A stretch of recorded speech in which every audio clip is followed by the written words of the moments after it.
ഗ്രാമപഞ്ചായത്ത് അഷ്ടമുടിക്കായൽ കണ്ടൽ വനവൽക്കരണ പദ്ധതി നടപ്പാക്കുന്നു. പട്ടകടവ് മഞ്ചാടിക്കടവിൽ മന്ത്രി ഷിബു ബേബി ജോൺ ഉദ്ഘാടനം ചെയ്തു. അഷ്ടമുടിക്കായൽ പരിസ്ഥിതി വെല്ലുവിളി നേരിടുന്നതായി മന്ത്രി പറഞ്ഞു. ജൈവ വൈവിധ്യവും മത്സ്യസമ്പത്തും നിറഞ്ഞ അഷ്ടമുടിക്കായൽ പരിസ്ഥിതി വെല്ലുവിളി നേരിടുന്നതായി മന്ത്രി ഷിബു ബേബി ജോൺ പറഞ്ഞു. പട്ടകടവ് മഞ്ചാടിക്കടവിൽ തേവലക്കര ഗ്രാമപഞ്ചായത്ത് നടപ്പാക്കുന്ന അഷ്ടമുടിക്കായൽ കണ്ടൽ വനവൽക്കരണ പദ്ധതി ഉദ്ഘാടനം ചെയ്യുകയായിരുന്നു അദ്ദേഹം.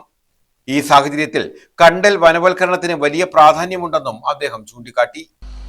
കണ്ടൽക്കാട് അതിന്റെ വനവൽക്കരണം തുടങ്ങുമ്പോൾ ഇവിടെ കോസ്റ്റൽ പോലീസുമായി സഹകരിച്ച് ചെയ്യുമ്പോൾ അത് ഒരു ആശയവിനിമയത്തിന്റെ കുഴപ്പമായിരുന്നു. യഥാർത്ഥത്തിൽ അത് എൻ്റെ വകുപ്പിൽ പെടുന്നതാണ്. സോഷ്യൽ ഫോറസ്ട്രിയുടെ ഭാഗമായി നമുക്ക് കുറെ അധികം കാര്യങ്ങൾ ചെയ്യാവുന്നതാണ്.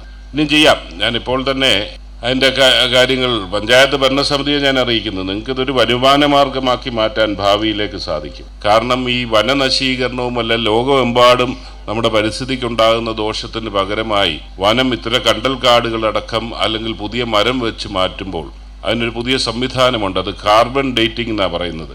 നമ്മുടെ ഇതിൽ നിന്ന്, അന്തരീക്ഷത്തിൽ നിന്ന് അല്ലെങ്കിൽ ഇതിനുവേണ്ടി കാർബൺ ക്രെഡിറ്റ്സ്, കാർബൺ കൂടുതൽ പ്രൊഡ്യൂസ് ചെയ്യുന്ന നിലയിലേക്കുള്ള മരങ്ങൾ നട്ട് വളർത്തുന്നതിന് കാർബൺ ക്രെഡിറ്റ്സ് കിട്ടും. അത് നമുക്ക് വിൽക്കുമ്പോൾ അതിൽ നിന്നൊരു വരുമാനമുണ്ട്. ഇതൊരു ഇന്ത്യ രാജ്യത്ത് ഒരു സംസ്ഥാനവും അത് എടുത്തിട്ടില്ല. ഞാൻ കയറിയപ്പോൾ തന്നെ ഇത് എടുക്കാൻ പറഞ്ഞിട്ടുണ്ട്. ഇതുപോലുള്ള സഹകരിച്ചുള്ള പഞ്ചായത്തുകളും പൊതുജനവുമായി സഹകരിച്ചുള്ള പദ്ധതി അതിലേക്ക് നമുക്ക് ഭാവിയിലേക്ക് ഉൾപ്പെടുത്താം. ഭാവിയിലേക്കല്ല, ഉടൻ തന്നെ ഉൾപ്പെടുത്താം. പക്ഷെ അതിൻ്റെ അന്തിമ രൂപരേഖയാകാൻ കുറച്ച് ദിവസവും കൂടെ എടുക്കും എന്നുള്ളത് കൊണ്ട് പറഞ്ഞു. ഗ്രാമപഞ്ചായത്ത് പ്രസിഡന്റ് എസ് അനിൽ അധ്യക്ഷത വഹിച്ചു. Shamla Naushad, R Arunraj, Shirley Jacob, Joymon Aranallur, Bismi Anas, Shahubanath, Palakkal Gopan, coastal inspector D Gopi, block secretary Premshankar, Prasanthan, Pradeep Fernandez തുടങ്ങിയവർ പങ്കെടുത്തു. അഷ്ടമുടിക്കായലിന്റെ ജൈവ വൈവിധ്യ സംരക്ഷണവും തീര പരിസ്ഥിതി പുനരുദ്ധാരണവും ലക്ഷ്യമിട്ടാണ് കോസ്റ്റൽ പോലീസ്, ദേശീയ ഗ്രാമീണ തൊഴിലുറപ്പ് ടീം, എൻവയോൺമെന്റ് കേരള എന്നിവരുടെ സഹകരണത്തോടെ കണ്ടൽ വനവൽക്കരണം നടപ്പാക്കുന്നത്.